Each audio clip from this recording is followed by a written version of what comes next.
Good morning पिला माने माई academy बा मो पाठशाला को तुमको स्वागत। आज आम चतुर्थ श्रेणी साहित्य बही जार ना अच्छी भाषा महक से भाषा महक बहीर पाठ 13 विषय वस्तुर ना अच्छी कबाड़ी खेलर मजा। यही विषयटी आम आज पढ़ा तार प्रश्न उत्तर करवा। तेणु भिडटी को तुमने शेष पर्यंत देख। भिडटी भल लगे लाइक आ शेयर करदेव। आ चैनल प्रथम थे चैनल टी सब्सक्राइब करदेव। बहुत पिला देखुंट किंतु लाइक करने को भूली जाउछंती। तेणु पिला माने लाइक टे करदेव आ चैनल टी सब्सक्राइब करदेव। चैनल टी सब्सक्राइब करदेले तुमरी मानकर फायदा। बहुत किछि पाठ व्यतीत मु बहुत किछि शिक्षण जिनिस एई चैनल माध्यम रे तुमମାନଙ୍କୁ जणेबी। तेबे चलो पाठ आरंभ करिबा। कबाड़ी खेलर मजा। पिला माने हेउचंती खेल प्रिय। खेलिबा को सांग मिली गले पिला माने भोक शोष भूली जांती। पुराण जुगरु खेलर वर्णना मध्य देखिबा को मिले। महाभारत रे पांडव और कौरव भाई मानक भितरे झिमाणी खेल, झिमाणी नुहे एटा झिमिटी। प्रति पेज रे तुमने भूल पाइबो। तुम चतुर्थ श्रेणीर ओडिया बहीर प्रति पेज रे तुम माने नुआ बही रे भूल पाइबो। एटा झिमाणी नुहे एटा झिमिटी खेल। खेल खेला जाइथिबार देखा जाए। युधिष्ठिर, भीम, अर्जुन, नकुल, सहदेव और दुर्योधन, दुशासन प्रभृति भाई माने गुरु द्रोणों ठारू आखड़ा घरे अस्त्र विद्या शिक्षा करुथांती। दिने से माने झिमिटी खेल खेलिबा को मनस्थ कले। ताले ए पेज रे कोन देला, ए पारा रे कोन देला ना पिला माने हेउचंती खेल प्रिय। निश्चित भाव रे खेल प्रिय। मु तुम मानकु पढ़ौची, तुमर शिक्षक भाव रे तुम मानकु मु एठू पढ़ौची। किंतु मु भी तो दिने पिला थिली ना। तेणु पिला बेले मते भी खेलिबा को भल लागुथिला। सबु पिला मानकु एमिति कौनसी पिला नै जाको खेलिबा को भल लागे ना। तेणु पिला माने होचंती खेल प्रिय। सांग साथी की जेतेबेले मिली जांती खेलिबा पई पिला मानकु आ किछि देखा जाय ना। पाठ साठ खाइबा पीबा किछि से माने सबु पछरे पकई दे कि भोक शोष भूली कि से माने खेलिबारे लागि जांती बा खेलिला बेले से माने भोक शोष भी भूली जांती। पुराण जुगरु एई खेल विषय रे वर्णना अछि। हमर इतिहास रे अछि, पुराण रे अछि। खेल बाबद रे अनेक किछि उदाहरण मध्ये अछि। विशेष करी पुराण रे हमर महाभारत रे तुम माने जानिथिबो पांडव कौरव माने जेमति खेल खेलुथिले झिमिटी खेल। तेणु एई खेल रे सबु पांडव रो 5 भाई, कौरव मानकर 100 भाई, ए माने सबु मिसिकरी खेलुथिले एई खेल। तेणु से माने एई खेल खेलिबा पई का आखड़ा घरे से माने अस्त्र शस्त्र विद्या शिखती। काठारू ना द्रोणों ठारू। से द्रोणों ठारू आखड़ा घरे अस्त्र शस्त्र विद्या शिक्षा करुथांती। किंतु दिने से माने द्रोणों को कहले जे आमे झिमिटी खेल खेलिबु। दिने से माने झिमिटी खेल एटा झिमाणी देइछि सबले भूल एटा अछि। त झिमिटी लिखि तुम माने पढिबो। झिमिटी खेल खेलिबा को मनस्थ कले। कोन हैला तापरे ना गोटे पटे पांडव 5 भाई, अन्य पटे कौरव भाई माने कौरव हेले केते भाई 100 भाई थिले। पड़िया मझिरे गारटीए टाणी पूर्व पटे पांडव माने और पश्चिम पटे कौरव भाई माने रहिले। खेल आरंभ हैला।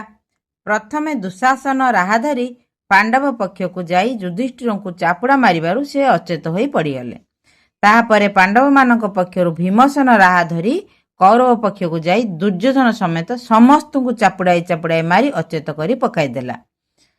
एही खेल ठारू प्रकृत रे कौरव और पांडव भाई मानकर मध्य शत्रुता सृष्टि हैला। एही झिमिटी खेल प्राचीन काल रे भारत वर्ष रे खेला जाउथला, जहाकू कि आमे एबे कबाड़ी खेल बोली कहूचे। तेबे कोन देलाटा ना झिमिटी खेलरू महाभारत। ए शब्दटी बा एई जो प्रोवर्बटी बा ए लोक कथाटी तो माने निश्चित भाव में शुणिथबो जे झिमिटी खेलरू महाभारत। तार अर्थ सामान्य खेल खेल रे तुमे माने जेतेबेले खेलुच जो खेल गुड़िक 2 दल रे खेला जाए से खेल खेलिबा समय रे आक्रोशमूलक हो किंबा भूलवशत हो जदि अपर पक्ष दलर खेलाड़ी आघात पाइला शारीरिक भाव रे ताहले सेपट दलर लोक पिला मानकर बा खेलाड़ी मानकर तुम ऊपर मध्य राग रहिबो। तेणु सी भी समय सुविधा देखिकी तुम ऊपर से राग सुझी देबे। एई भली खेल खेलरू मध्य बेले बेले बहुत बड़ गंडगोल हो जाए, जहा द्वारा कि धन हानि जीवन हानि मध्य होई थाए। ତେବେ ଏଇ ଯୋଉ ପାରାରେ ଦେଲା ମହାଭାରତର କୌରବ ଆଉ ପାଣ୍ଡବମାନଙ୍କ ଭିତରେ ଯେତେବେଳେ ଝିମିଟି ଖେଳ ହଉଥିଲା ସେମାନେ ଏମିତି ମଧ୍ୟ ଖେଳୁଥିଲେ। ଯେତେବେଳେ ପ୍ରଥମେ ଦୁଶାସନ ଯାଇକି ଯୁଧିଷ୍ଠିରଙ୍କୁ ଚାପୁଡ଼ା ମାରିଲା, ଗାର ମଝିରେ ଟଣା ହେଇଛି, ଗାର ଡେଇଁକି ଯିଏ ଅପରପକ୍ଷର ଖେଳାଳିକୁ ଚାପୁଡ଼ା ତ ନୁହେଁ ମାନେ ଖେଳାଳିକୁ ଧରି ପାରିଲା ତାହେଲେ ସେ ଜିତିବ। ସେଇଭଳି ଭାବରେ ସେଇ ନିୟମରେ ଦୁଶାସନ କଣ କଲା, ଯାଇକି ଯୁଧିଷ୍ଠିର ଯିଏ ପାଣ୍ଡବମାନଙ୍କର ସବୁଠାରୁ ବଡ଼ ଭାଇ ଯୁଧିଷ୍ଠିର ତାଙ୍କୁ ଚାପୁଡ଼ା ମାରିଲା, ଯାହାଫଳରେ କି ସେ ଅଚେତ ହେଇଗଲେ। ତାପରେ ତାଙ୍କ ପଟରୁ ପାଣ୍ଡବମାନଙ୍କ ପଟରୁ ଆସିଲେ କିଏ? ଭୀମ। ଭୀମ ତ ସବୁଠାରୁ ବଳୁଆ, ତେଣୁ ଭୀମ ଆସିକି କୌରବ ପଟରେ ଯେତେ ଲୋକ ଖେଳୁଥିଲେ ସମସ୍ତଙ୍କୁ ମାରିକି ଚାପୁଡ଼ା ଅଚେତ କରି ପକେଇଦେଲେ। ଏଇ ଯୋଉ ଖେଳରେ ତାଙ୍କର ପରସ୍ପର ଉପରେ ରାଗ ରହିଲା। ତେଣୁ ସେଇ ଖେଳରୁ ହିଁ ଶେଷରେ ମହାଭାରତରେ ଆମର ପଶା ଖେଳ ହେଲା, ଆଉ ସେଥିରେ ଆମର ମହାଭାରତ ଯୁଦ୍ଧ ଆରମ୍ଭ ହେଇଗଲା। ବୁଝିପାରୁଛ? ତାପରେ କଣ ଦେଲା ନା ହଁ, ଆଉ ଗୋଟେ କଥା ଏଠି ଦେଲା କଣ ନା ଏଇ ଯୋଉ ଝିମିଟି ଖେଳ ଯୋଉଟା କି ପୁରାଣରେ ଯୁଧିଷ୍ଠିର ବା ପାଣ୍ଡବ ଆଉ କୌରବମାନଙ୍କ ଭିତରେ ଖେଳା ଯାଇଥିଲା, ସେଇଟିକୁ କବାଡି ଖେଳ ଭାବରେ ଆମେ ଆଜିକାଲି ଖେଳୁଛୁ। ବୁଝିପାରୁଛ? ତୁମମାନେ ନିଶ୍ଚିତ ଭାବରେ କବାଡି ଖେଳ ଖେଳୁଥିବ, ଚତୁର୍ଥ ଶ୍ରେଣୀ ପିଲା ହେଲଣି, ଖେଳୁଥିବ ବୋଲି ମୁଁ ଭାବୁଛି। ତେବେ ନ ଖେଳୁଥିବ ଯଦି ଦେଖିଥିବ ମଧ୍ୟ କବାଡି ଖେଳ ବଡ଼ କ୍ଲାସର ପିଲାମାନେ ଖେଳୁଥିବାର। ତାପରେ କଣ ଦେଲା, ପ୍ରାଚୀନ କାଳରେ ଗୁରୁକୁଳ ମାନଙ୍କରେ ଶିଷ୍ୟମାନଙ୍କୁ ଶିକ୍ଷାଦାନ ସହିତ ସେମାନଙ୍କ ଶାରୀରିକ ବିକାଶ ପାଇଁ ଖେଳକୁଦର ଅଭ୍ୟାସ କରାଯାଉଥିଲା। ଏବେ ବି ଆମ ଗାଁ ମାନଙ୍କରେ ପିଲାମାନେ ଡାବରପୁଆ, ଡୁଡୁ, ବୋହୁଚୋରି, କବାଡି, ବାଗୁଡି, ଫୁଟବଲ, ଭଲିବଲ, କ୍ରିକେଟ, ହକି ଆଦି ଖେଳ ଖେଳୁଛନ୍ତି। ତାହେଲେ ତୁମର ସ୍କୁଲରେ ସପ୍ତାହକୁ ଗୋଟିଏ ଦିନ ତ ନିଶ୍ଚିତ ଭାବରେ ଖେଳ ପିରିୟଡ଼ ଥିବ। କାହିଁକି ନା ଖେଳଟା ବି ପାଠ ସହିତ ଆବଶ୍ୟକ। ପାଠ ପାଇଁକା ଯେମିତି ମାନସିକ ସ୍ତରରେ ତୁମେମାନେ ପରିଶ୍ରମ କରୁଛ, ଶାରୀରିକ ସୁସ୍ଥ ରହିଲେ ସିନା ତୁମେ ମାନସିକ ପରିଶ୍ରମ କରିବ। ତେଣୁ ଶାରୀରିକ ସୁସ୍ଥତା ପାଇଁ ବିଦ୍ୟାଳୟରେ ଖେଳ ପିରିୟଡ଼ ଥାଏ। ସେଇ ଖେଳ ପିରିୟଡ଼ରେ ବିଭିନ୍ନ ପ୍ରକାର ଖେଳ ଖେଳାଯାଏ। ତୁମେମାନେ ବେଳେବେଳେ ପ୍ରତିଯୋଗିତା ମଧ୍ୟ ହୁଏ। ବୁଝିପାରୁଛ? ତାହେଲେ এই ଶାରୀରିକ ବିକାଶ ପାଇଁ ଆମର ବିଦ୍ୟାଳୟ ମାନଙ୍କରେ ବା ପାଠପଢ଼ା ଭିତରେ ଏସବୁର ସୁବିଧା ମଧ୍ୟ ଅଛି। ତା ସହିତ ଖାଲି ବିଦ୍ୟାଳୟରେ ନୁହେଁ, ଗାଁ ଗଣ୍ଡାରେ ମଧ୍ୟ ଏସବୁ ଶାରୀରିକ ବିକାଶ ପାଇଁ ହଉ, ମନୋରଞ୍ଜନ ପାଇଁ ହଉ ବା ପ୍ରତିଯୋଗିତା ପାଇଁ ହଉ, ଏସବୁ ଖେଳ ଖେଳାଯାଏ। କୋଉ କୋଉ ଖେଳ ନା ଡାବରପୁଆ, ଡୁଡୁ, ଡାବର ଲେଖା ହେଇଛି, ପଢ଼ାଯାଏ, ବେଳେବେଳେ କୁହାଯାଏ ଡାବଳପୁଆ। ଡୁଡୁ, ବୋହୁଚୋରି, କବାଡି, ବାଗୁଡି, ଫୁଟବଲ, ଭଲିବଲ, କ୍ରିକେଟ, ହକି ଏସବୁ ଖେଳ ଗୁଡ଼ିକ ଗାଁ ମାନଙ୍କରେ ମଧ୍ୟ ଖେଳାଯାଏ। ତୁମମାନେ ନିଶ୍ଚିତ ଭାବରେ ଯଦି ଯୋଉମାନଙ୍କର ଗାଁ ଥିବ, ଗାଁକୁ ଯଦି ଛୁଟି ଫୁଟିରେ ଯାଉଥିବ, ତାହେଲେ ନିଶ୍ଚିତ ରଜ ଛୁଟି ହେଲା କିମ୍ବା କୌଣସି ଦଶହରା ଛୁଟି ହେଲା, ଏଥିରେ ସବୁ ପିଲାମାନେ ଗାଁରେ ପଡ଼ିଆରେ ବସିକି ବା ଦୁଇ ଦଳ ହେଇକି କେତେକ ଖେଳ ଖେଳାଯାଏ, ଆଉ କେତେକ ଖେଳ ଏଇଭଳି ବସିକି ମଧ୍ୟ ଖେଳାଯାଏ। ତାପରେ ଯେ କଣ ଦେଇଛି ଚାଲ ଦେଖିଦେବା। ତାପରେ କଣ ଦେଲା, ଖେଳକୁଦ ଶିଶୁମାନଙ୍କର ମାନସିକ ଓ ଶାରୀରିକ ବିକାଶ ସହିତ ଶୃଙ୍ଖଳା ଶିକ୍ଷା ମଧ୍ୟ ଦେଇଥାଏ। ପରସ୍ପର ମଧ୍ୟରେ ଏକତା, ସ୍ନେହ, ଶ୍ରଦ୍ଧା ଓ ଭାଇଚାରାର ବାର୍ତ୍ତା ପ୍ରଚାର କରିବା ସହିତ ବିଜୟୀ ଭାବର ଉଦ୍ରେକ କରିବା ଖେଳକୁଦର ଉଦ୍ଦେଶ୍ୟ। ଏଠି କଣ ଦେଲା, ଖେଳକୁଦଟା କେବଳ ଶାରୀରିକ ବିକାଶ କରେ ନା, ମାନସିକ ବିକାଶ ମଧ୍ୟ କରେ। ତା ସହିତ ଶୃଙ୍ଖଳା ଶିକ୍ଷା ଦିଏ। ଏଇ ୱାର୍ଡଟି କାହିଁକି ଦେଲା ନା ପ୍ରତ୍ୟେକ ଖେଳର କିଛି ନା କିଛି ନିୟମ ଅଛି। ତେଣୁ ସେ ନିୟମକୁ ମାନିକିରି ଖେଳାଳିମାନଙ୍କୁ ଖେଳିବାକୁ ପଡ଼ିଥାଏ। ଯେତେବେଳେ ଆମେ କିଛି ନିୟମ ମାନିଥାଉ ତାର ଅର୍ଥ ଆମେ ଶୃଙ୍ଖଳା ଶିଖିଥାଉ ସେଠୁ। ତେଣୁ ଆମେ ଜୀବନ କ୍ଷେତ୍ରରେ ସେଇ ଶୃଙ୍ଖଳାକୁ ମଧ୍ୟ ପ୍ରୟୋଗ କରିଥାଉ ବା କରିବା ଉଚିତ। ଆମେ ଯେତେବେଳେ ଖେଳୁଛୁ, ଯାହା ବି ହେଲେ ଯେତେ ଦଳ ଖେଳୁଥାନ୍ତୁ, ଜିତିବ ତ ଗୋଟିଏ ଦଳ ନା।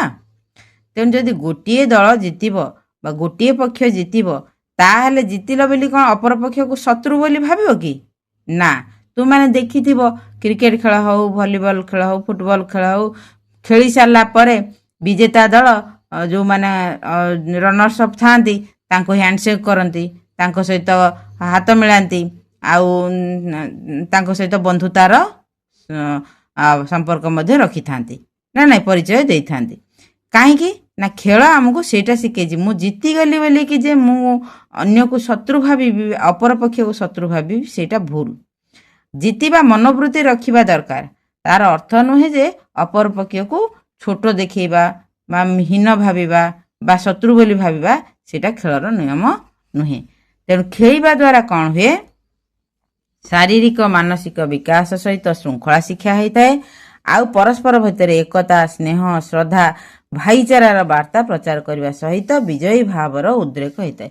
ତୁମେ ପରସ୍ପର ଭିତରେ ଏକତା ରହିବ, ଭାଇଚାରା ରହିବ, ସ୍ନେହ ଶ୍ରଦ୍ଧା ରହିବ, ଶୃଙ୍ଖଳା ଶିକ୍ଷା କରିବ। ଏହିସବୁ ଶାରୀରିକ ବିକାଶ, ମାନସିକ ବିକାଶ ସହିତ ମଧ୍ୟ ହେବା ଉଚିତ।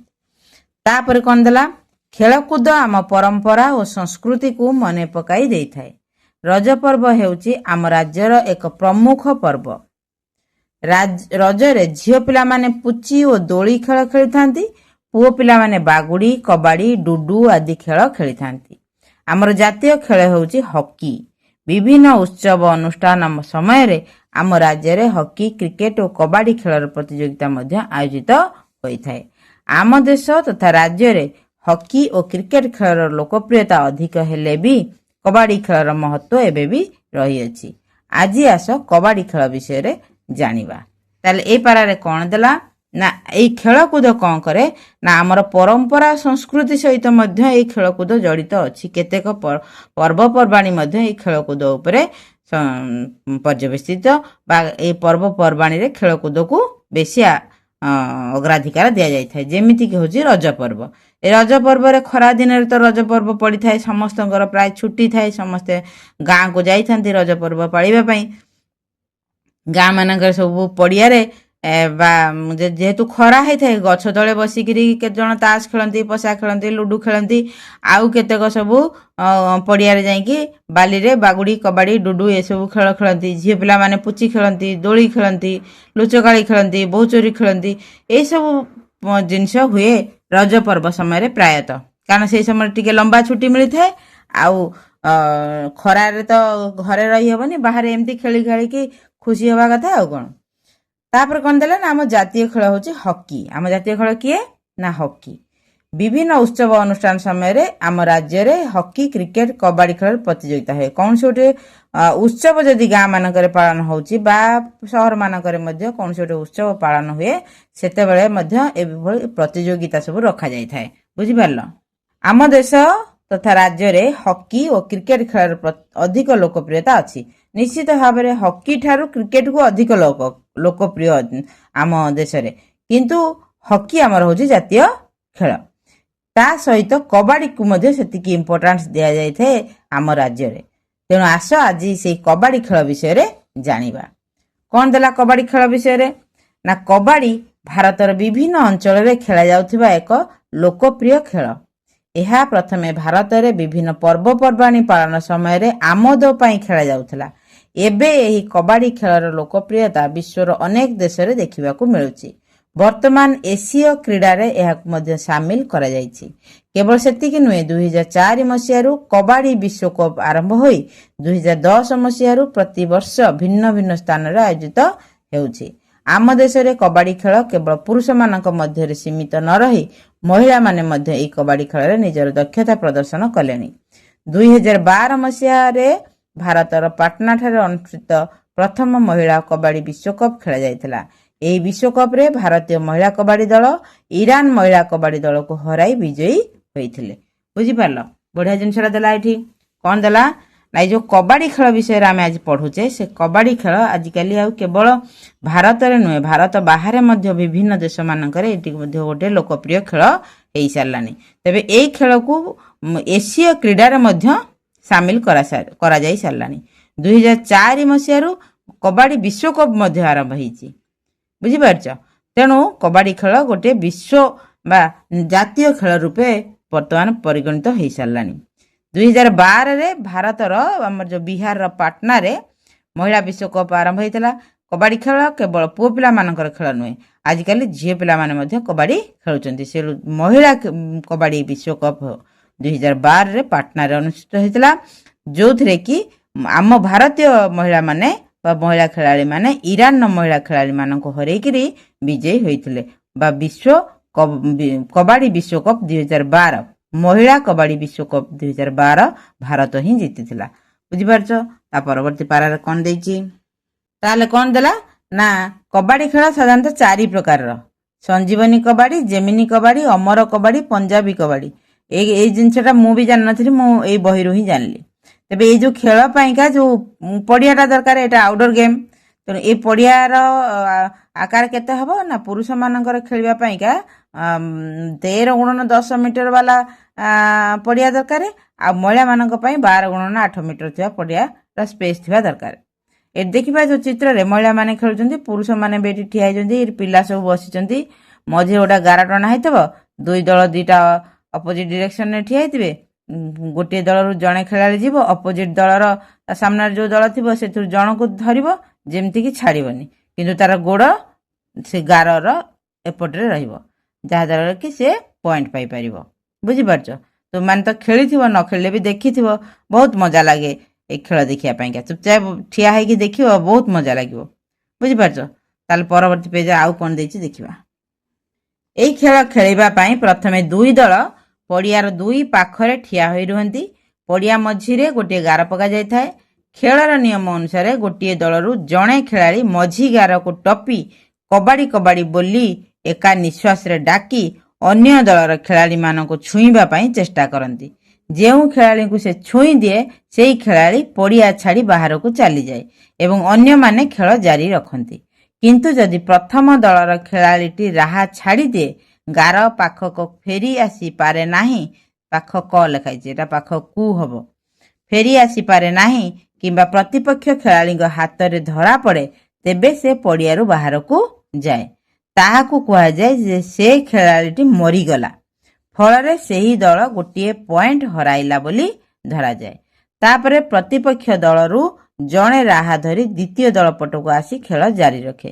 ପ୍ରତି ଦଳରେ 7 ଜଣ ଲେଖାଏଁ ଖେଳାଳି ରହିଥାନ୍ତି। ଶେଷରେ ଯେଉଁ ଦଳ ଅଧିକ ପଏଣ୍ଟ ପାଏ ସେ ବିଜୟୀ ଘୋଷିତ ହୋଇଥାଏ। ବୁଝିପାରିଲ? ଏଠି ତମେ ତ କବାଡି ଖେଳ ବିଷୟରେ ଏଠି ଦେଲା। ମୁଁ ଯୋଉଟା ମୁଁ କହୁଥିଲି ନା, ପଡିଆର ଦି ପଟ ସାଇଡରେ ଦୁଇ ଦଳ ଠିଆ ହେବେ, ମଝିରେ ଗାର ଟଣା ହେଇଥିବ। ଗୋଟିଏ ଦଳରୁ ଜଣେ ପିଲା ରାହା ଧରିକି କବାଡି କବାଡି କବାଡି କବାଡି କବାଡି ଏମିତି ଡାକି ଡାକିକି ଯିବ ଅପୋଜିଟ ଦଳକୁ। ଯେ ଗାର ସେପଟକୁ ଟପିକିରି ସେ ଯଦି ସେ ପିଲାମାନଙ୍କୁ ତାର ଅପୋଜିଟ ଦଳର ପିଲାମାନଙ୍କ ଭିତରୁ କାହାକୁ ଛୁଇଁ ଦେଲା, ଯାହାକୁ ଛୁଇଁଲା ସେ ପିଲାଟି ସେ ଦଳରୁ ବାହାରିଯିବ।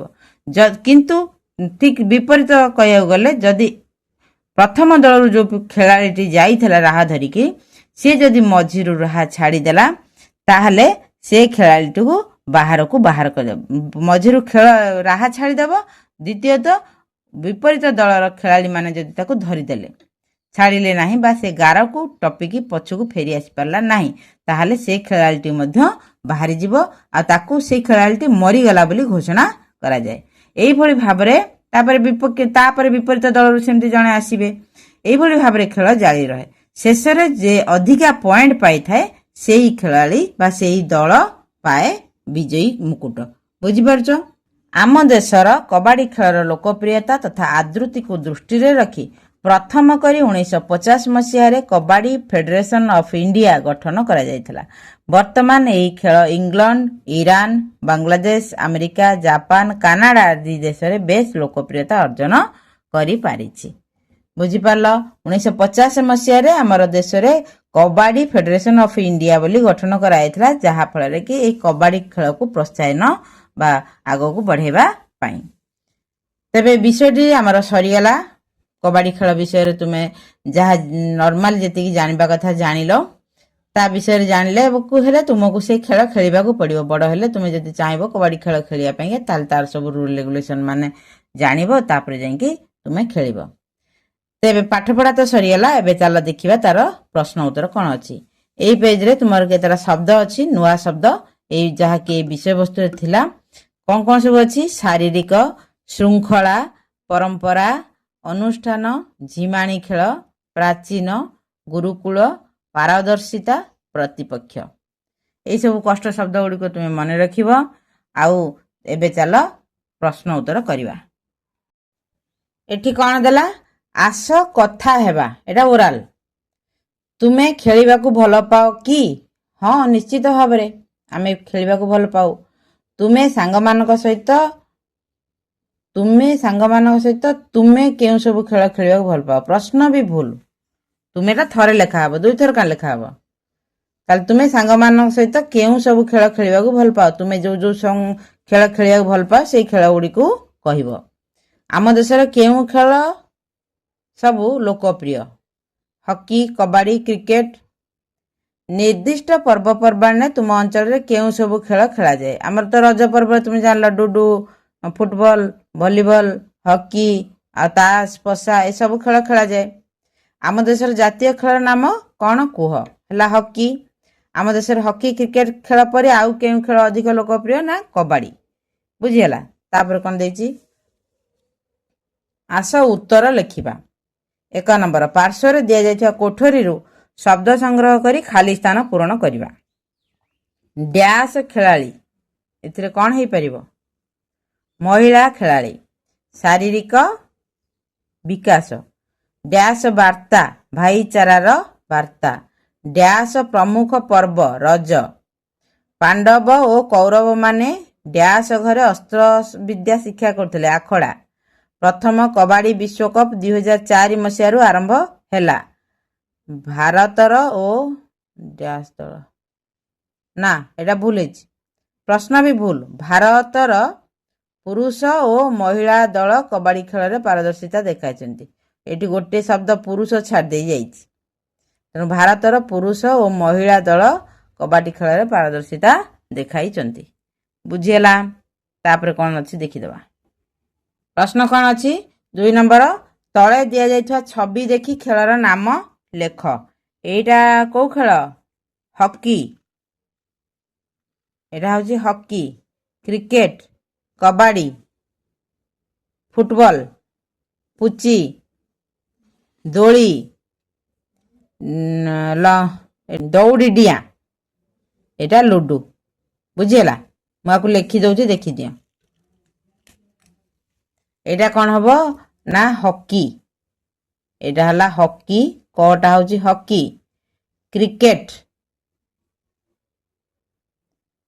କ୍ରିକେଟ, କବାଡି, ତାପରେ ଫୁଟବଲ, ତାପରେ ପୁଚି, ଦୋଳି, ତାପରେ ଦୌଡ଼ି ଡିଆଁ। ଏଇଟା ହବ ଦୌଡ଼ି ଡିଆଁ। ଏଇଟା ହବ ଲୁଡୁ। ବୁଝିହେଲା। ତା ପରବର୍ତ୍ତୀ ପେଜରେ କ'ଣ ଅଛି ଦେଖିବା। ଦେଇଛି କ'ଣ ଏଠି? 3 ନମ୍ବର, କ ସ୍ତମ୍ଭରେ ଦିଆଯାଇଥିବା ଶବ୍ଦର ଅର୍ଥ ଖ ସ୍ତମ୍ଭରେ ଦିଆଯାଇଛି। ଆସ ଶବ୍ଦ ଗୁଡ଼ିକର ଉପଯୁକ୍ତ ଅର୍ଥ ସହିତ ଯୋଡ଼ିବା। ପ୍ରାଚୀନ ହେଲା ପୁରୁଣା। ଶୃଙ୍ଖଳା, ଶୃଙ୍ଖଳା ହବ ନିୟମ। ଶୃଙ୍ଖଳା ନିୟମ। ସମେତ, ସହିତ। ମାନସିକ, ମନର ଭାବନା। ଏକତା, ଏକତା, ଏକତା, ଏକତା, ଏକତା। ପ୍ରମୁଖ, ପ୍ରଧାନ। ଆମୋଦ, ଆନନ୍ଦ। ଏକତା, ଅଭେଦ ଭାବ। ହେଲା, ସରିଗଲା। ତାପରେ କ'ଣ ଦେଇଛି? ଭାଷାର କଥା ପଢ଼, ବୁଝ ଓ ଲେଖ। ନିମ୍ନଲିଖିତ ଶବ୍ଦ ଗୁଡ଼ିକର ପ୍ରତିଶବ୍ଦ। ଭାଇ, ଭାତୃ। ଶରୀର, ଦେହ। ଘର, ବାସଗୃହ, ବାସଗୃହ। ଏକତା, ଏକାଠି। ହେଲା। ନିମ୍ନଲିଖିତ ଶବ୍ଦ ଗୁଡ଼ିକର ବିପରୀତ ଶବ୍ଦ। ପ୍ରାଚୀନ, ପ୍ରାଚୀନର ନବୀନ। ପଡ଼ିଆ, ଘର। ବାହାର, ଭିତର। ପୂର୍ବ, ପଶ୍ଚିମ। ଗ୍ରାମ, ସହର। ହେଲା। ତାପରେ କ'ଣ ଦେଇଛି ଦେଖିବା। ତାପରେ ଏଠି ଦେଲା ନିମ୍ନଲିଖିତ ଶବ୍ଦ ବ୍ୟବହାର କରି ବାକ୍ୟ ଗଠନ କର। 4ଟା ଶବ୍ଦ ଦେଇଛି, ତାକୁ ଆମେ ବାକ୍ୟ ଗଠନ କରିବା। ମୁଁ ଏଗୁଡ଼ିକୁ ଲେଖି ଦେଉଛି, ତାପରେ ତୁମକୁ ପଢ଼େଇଦେବି। ଏ ଶବ୍ଦ ଗୁଡ଼ିକର ମୁଁ ବାକ୍ୟ ଗଠନ କରିଦେଇଛି। ଏ ଶବ୍ଦ ଗୁଡ଼ିକୁ ନେଇକି ମୁଁ ପଢ଼ି ଦେଉଛି, ତୁମମାନେ ଶୁଣିନିଅ। ଖେଳକୁଦ, ଖେଳକୁଦ କରିବା ଦ୍ୱାରା ଶରୀର ସୁସ୍ଥ ରହେ। ଭାଇଚାରା, ଖେଳାଳିମାନେ ପରସ୍ପର ମଧ୍ୟରେ ଭାଇଚାରା ରଖିବା ଉଚିତ। ବିଜୟୀ, ए वर्ष आम विद्यालय क्रिकेट रे विजयी होइतिला। कबाड़ी ओडिशा रे कबाड़ी एक लोकप्रिय खेल। तुम्हें एई वाक्य व्यतीत अन्य जेकोसी वाक्य मध्य तुम्हें लिखिपार। तापर कौन देइछि आस चिंता करिबा, आस चिंता करी कहिबा ओ लेखिबा। ए प्रश्न गुड़िकर उत्तर आमे लेखिबा। तेबे ए प्रश्न गुड़िकर उत्तर मु लिखि दउछि, तापर तुम मानकु पढ़ेई देबी, तुम माने सुनि नब आ ताकू लिखि नब। बुझि पारलो? तुमर प्रथम प्रश्न थिला कौरव और पांडव माने की खेल खेलुथिले। उत्तर कौन हबो ना कौरव और पांडव माने झिमिटी खेल खेलुथिले। 2 नंबर प्रश्न उत्तर देखिदबा। 2 नंबर प्रश्न अछि गुरुकुल रे शिक्षादान सहित आउ केउ विषय रे अभ्यास करबा को पड़ुथिला। उत्तर कौन लिखिबो ना गुरुकुल रे अस्त्रशस्त्र चालना, योग, संतरण और शारीरिक क्रीडार अभ्यास करबा को पड़ुथिला। 3 नंबर प्रश्न अछि आम गाँ गहली रे पिला माने की खेल खेलंती। उत्तर कौन हेबो ना पिला माने कबाड़ी, खो खो, गुली दंडा, बहु चोरी एवं पुची आदि खेल खेलंती। 4 नंबर प्रश्न अछि भारतीय महिला कबाड़ी दल केउ मसीहा रे ईरान कबाड़ी दल को परास्त करथिले। उत्तर कौन ना भारतीय महिला कबाड़ी दल 2012 मसीहा रे ईरान कबाड़ी दल को परास्त करथिले। तापर 5 नंबर प्रश्न अछि केते जन लेखाए खेलाड़ी गोटे कबाड़ी दल रे रही थांती। उत्तर कौन हबो ना गोटे कबाड़ी दल रे मोट 12 जन खेलाड़ी रही थांती, किंतु जेउथुरु 7 जन प्रत्यक्ष भाव रे पड़िया रे खेलंती एवं 5 जन अतिरिक्त खेलाड़ी भावे रुहंती। 6 नंबर प्रश्न अछि कबाड़ी खेलर पड़ियार आकार किपरि वर्णना कर। कबाड़ी खेलर बा कबाड़ी पड़ियार आकार आयताकार होइथाय। साधारणतः पुरुष मानक पई यह 13 मीटर लंब और 10 मीटर ओसार एवं महिला मानक पई 12 मीटर लंब और 8 मीटर ओसार होइथाय। पड़ियार मझिरे एक मध्य रेखा बा मिड लाइन लगा दिया जाइथाय। अच्छा पिला माने हमर विषयटी तो सरीगला। कबाड़ी खेलर मजा आमर विषय वस्तुटी सरीगला। मु एटी को पढ़े देली, बुझे देली आ तार प्रश्न उत्तर मध्य करे देली। भिडियोटी को शेष पर्यंत देखिथिबारु तुम मानकु बहुत बहुत धन्यवाद। जदि भिडियोटी भल लागि थाए तेबे भिडियोटी को तुम माने शेयर कर दबो आ लाइक कर दबो। चैनल टी को प्रथम थर देखुतिले चैनल टी को सब्सक्राइब कर दबो। आउ एक भिडियो रे तुम मान सहित पुणी देखा हबो। से पर्यंत सुस्थ रुह, सुरक्षित रुह आ सबुठारु बड़ कथा हला प्रकृति को बंचै रखिबारे निजर अवदान दियो। रहुछि। God bless you.